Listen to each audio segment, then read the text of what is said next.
એ ટોપરું પાકલ નીકળે ને હા એનું એકે સંતાન ને કઈ વાંધો ન આવે. એવું હા પેલા કેદું ના હોય ને આ માતાજી નું આજ વરદાન કહેવાય. તો માતાજી જળ નું આજ અમારા શ્રીમત પછી નું સહેલું કામ હોય. બા કઈ વિધિ કહેવાય? આ કહેવાય 13 વાગે જળ જવાવા. જળ જવારે ને જળ દેવકી કહેવાય. આ શું કામ કરવાનું? આ શું કામ જળ જવારે ને એને ઉદ્રતી કહેવાય ભગવાન. માતાજી હેરું વેતું કરે. જળ જવારું કહેવાય પેલે છોકરા.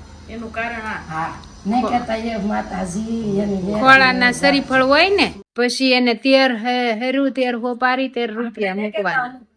ફળો ને ભરાતો તે કે માતાજી એ જળ દેવકી માં તમે એની વેતી હેર કરો તે આ વેતી હેર તમારે કરી માતાજી. હવે આપણે જળ જવારવા જઈએ. એટલે આ કોને માતાજીને અર્પણ કરી આ હા જળ દેવકી પેલા કવે જાતા દેહ માં હતા ને તે કવે જાતા. પછી અહીંથી જવાનું નળ હેઠે પેલા તો કવા હતા કવાના કાંઠે મૂકી દે પછી પાણી હીસી ને વસલી હેર જળમાં વેતી મૂકી દે. જળ દેવકીને જળ દેવકી ને આ બધું આમ વસેલી તમને આગળ નામ કહેવું હાલો.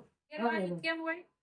હવે ઈ તો પછી 13 વાહે હુતક વયું જાય ને એટલે જવાનું થાય દેવ ગમે એને. ઊભી થઈ ગઈ કહેવાય.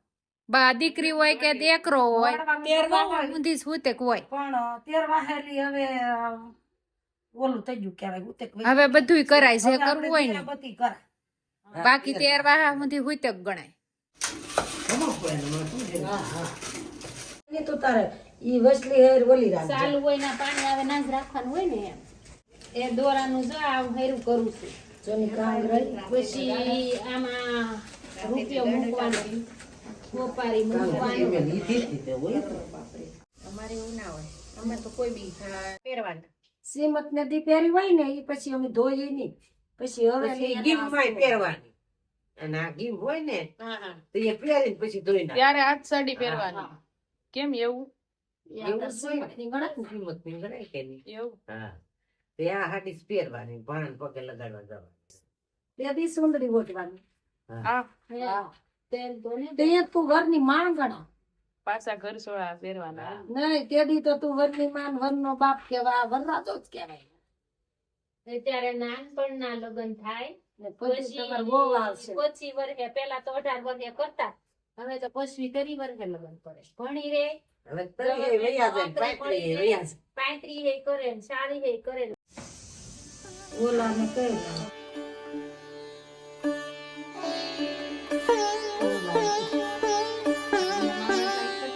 આ શું છે? ઈ તો કયો કાકી? આ જળ ભરવાનું ક્યાં મેન છે. પછી આજથી તમારે પાણી ભરવાનું બધું કામ કરવાનું. એવું કરવાનું એટલે આજથી એમ કે પેલા ગઢિયા કહેતા હતા, તમારું કરવું. એકલા કામ હોય ખેતીવાડી તો આપણે આને એમ છે કે ઘરમાં ને ઘરમાં છે તે કઈ કામ ન તે હા હું કાકી જ્યાં હું 2 અઠવાડિયા ત્યાં આવીને રે નકર ખેતીવાડી હોય તો કોઈ ગોયતું હાથ આવે કાંઈ ન આવે. હું એક વાત કરું આનું તો કયો? એનું હશે આ શ્રીફળ વધ્યા શું આ પછી છે એ હું મેલવાનું. મતલબ આ બધી વિધિ છે એમ ને? હા ઈ છે. શરીરનું પાણી જવા દેજો. ચાલો છેડા. વાહ ભી વાહ. એ ટોપરું પાકલ નીકળે ને હા એનું એકે સંતાન ને કઈ વાંધો ન આવે. એવું. હા ટોપરું નીહર્યું કે માં દીકરો કપડા જેવા બધા રહેજો. સંતાનના હાજા નીકળે. એ સંતાન હાથા એવા રહે તારા.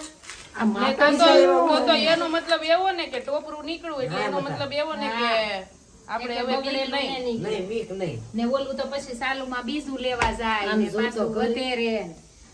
કારણ કે બગડેલા કોપરું નીકળે જ નકર તો બધું હોય સોતા કેટલા સુવાય. નહીં વાસ. હા, ઈ ભગવાન બધું કરી જ મેલે બટા બધાને હારું જ જોતું હોય પણ આ તો નસીબના ખેલ છે. મારે જ બગડેલું નીકળ્યું હતું હો. મને યાદ છે ખાસ મારે એક શરીફળમાં ટોપરું નીકળ્યું હતું ને એક આખું બગડેલું સમજો નકર કેટલા 3-4 મહિના ચાવો ને ઈ પેલા કેદું ના હોય ને આ માતાજી નું આજ વરદાન કહેવાય.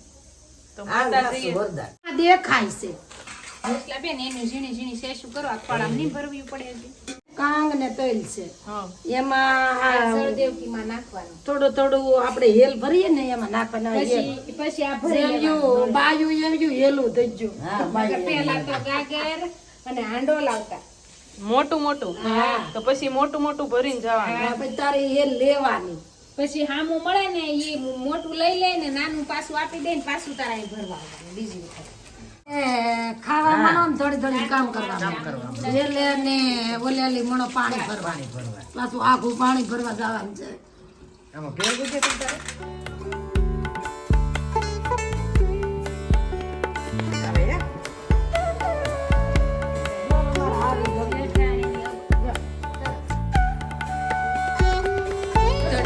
આજથી હવે રોકડામાં બધું કામ થાય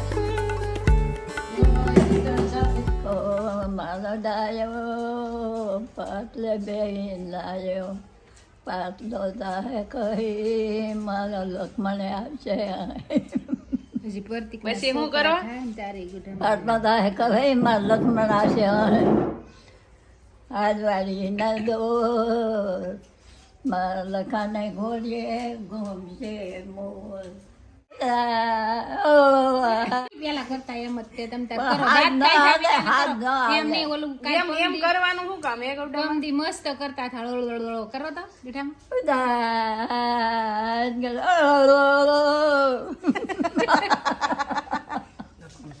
પેલા એ બહુ રોતું હોય ને છોકરું તે ગઢિયા એવા હાલડા ગાતા પછી ગઠામાં કરે ને બળો કરે મોર મોતી સણે ને ઢેલું ઢૂંગે વળે. મોર મોતી સણે ને ઢેલડિયું ઝબાય ઢૂંગે વળે. આલા કરવાલા મારા ભાણાને ઝબાય. આ બધા હાલડા ઈરના દોર એને ઘોડીએ જ ઘૂમે મોર મારા લગને આલા જોબાઈ વાલા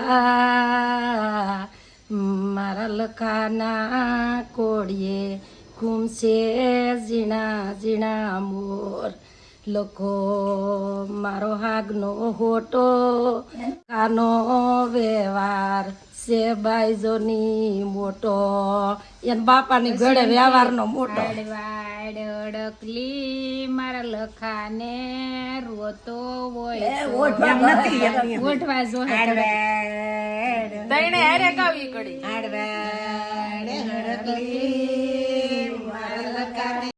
પછી તો હું લાંબા ટાંકા કરી ઘોડીએ ઈસકો નાખી ખસી મારો લખાનો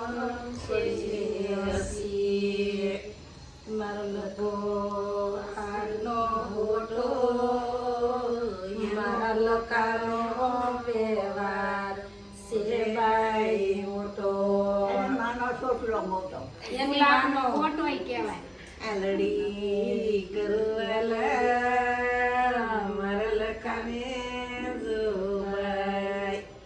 આવા પેલા હાલડા ગાતા રોતો હોય બસ હવે નહીં મૂકે સાચું પેલા આવા હાલરડા ગાતા છોકરું સાનું રહી જાતું છોકરો હુઈ જાતો. હા હુઈ જાતું ને હવે તો કોઈને એવા હાલરડા આવડે પેલા એવું હતું બાયું ખેતર સાચું ઘેરીનું હાલરડા ગઢિયાને જ તે છોકરા હાંસવાના પછી બહુ કવરાવે ને દૂધ પાય પછી એને બહુ કવરાવે ને ઘોડી આમ નાખીને આવા હાલરડા ગાય અને પછી એને સાનું રાખે ને પછી છોકરું હુઈ જાય એની માં તો આખો દી હોય નહીં કાંઈ હવા મહિનાનું કે વીહ વાહાનું થાય ત્યાં મૂકીને બાયું વયું જાય જી વાહનું થાય ત્યાં. હા ખેતર વયું જાય. મોંઘી મોટી જોડે જ આવતા નહીં હું આવતા દેશમાં એમ કે દેવી નહીં બે ખોટા ફરાર થઈ પછી બે જાય ત્રણ મને આમ બાઈને જવડાવું. દેરાણી જેઠાણીને છોકરા નાના હોય કેમ તારે ને જાગુ ને પતિઓ નાના હોય પછી એમાં એક બાઈ ધવરાવા આવે ઈ ત્રણ એના છોકરા ધવરાવે કેમ ઘેરે આવીને તૈણીના છોકરાને ને ફાટ લેતી જાય ને બીજા બધા વાડીએ કામ કરે વાડીએ કામ કરે ઈ ત્રણ એને ધવરાવીને બધાયનું પાત લઈને ઓલી આવી હોય ને ઈ વઈ જાય ને ઓલી વાડીએ વાડીએ રહે. તૈણે છોકરાનું મન વળી ને જાય કે મારી હાંજે માં આવી ને પછી હાથ પગ ધોઈને છોકરું ધવરાવે પેલા એવું હતું એની માને ખબર પડી જાય હા કે મારું છોકરું રોતું હશે એમ. રોવે તા તરત નાની ને ના ખેતર ખબર ન્યા વાડીએ ખબર પડી જાય કે ધાવણા સડ્યું કે મારું છોકરું રોતું હોય કે આ છોકરું રોતું જ હોય. રોતું જ હોય. એની તો બા હવે આજની વિધિ પૂરી થઈ ગઈ છે હા આજની જો સેલી આપણે જળ જવારવાનો હોય સીમત પછી તેર વાહે તે જળ જવારી લીધું. બીજાને ઘેર જઈને આપણે જળ જવારે હેલ ભરતા આવે ને તેર હર્યું ને એ બધું વિધિ તમે એને બતાવશે. એ બધું કર્યું ને આજથી જસીમતના કપડાં પહેરી લીધા ને હવે ધોઈ વીસળી ને મેલી દે ને પાછા ગીમ આવશે તો એની માં પાછી 4 થાય. ગીમમાં પહેરીને પછી ધોવાના કપડા. ગીમ આવશે માં લખાના લગન આવશે હવે તો 8 દી માં ને તે બધા ખમણ આવજો. ગૌઢામાં ખમો પહેરતા ખોવામ કે ડોગડા પડી જમતા. એ હવે 8 દી પછી માં લખાની ગીમ આવશે તે હવે પાછા બધા ગીમમાં આવજો ને પાછી એની માન એન બાપો તો 4 થાય ગીમમાં. ખજૂર ખાવા આવજો હા બધાય. ખજૂર ખાવા આવજો, આઈસ્ક્રીમ ખાવા આવજો. 10 મણ ખજૂર લાવવાનો છે લખાની ગેમમાં. થઈ રે બેન એટલો તો જોવે તો અમારે કેટલો લાવવાનો? તમારે તો 5 મણ લાવવો પડે. તમારે પછી જે જેનો શોખ હવે તો બેન્ટ વાજા લાવે. પેલા ઢોલી લાવતા, ગાડું જોડતા, ગાડામાં બેહીને ઝાપે ઉતાહણીમાં પ્રગટે ને ત્યાં ગાચ્યું ગાચ્યું બાયું ગીત ગાચ્યું ગાચ્યું વરરાજાને પગે લગાડવા જાય.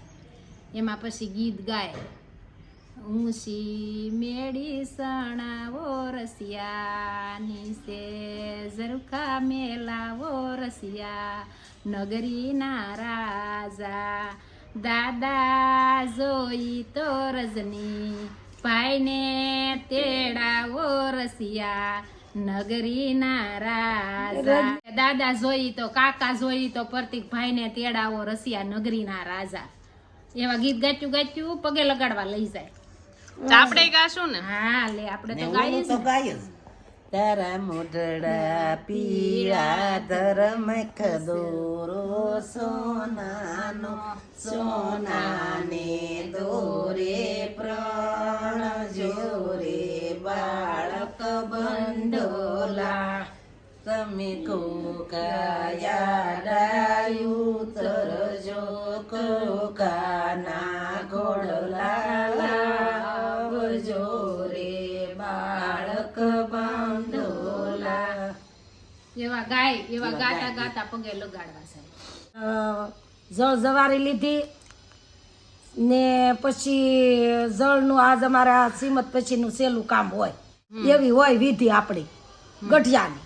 તો એ આજ વિધિ આપણે પૂરી કરી ને એ કામ કરીને હવે આપણે કરશું ગીંભનું કામ 8 દી પછી. લ્યો બધાને જય માતાજી ને જય શ્રી કૃષ્ણ.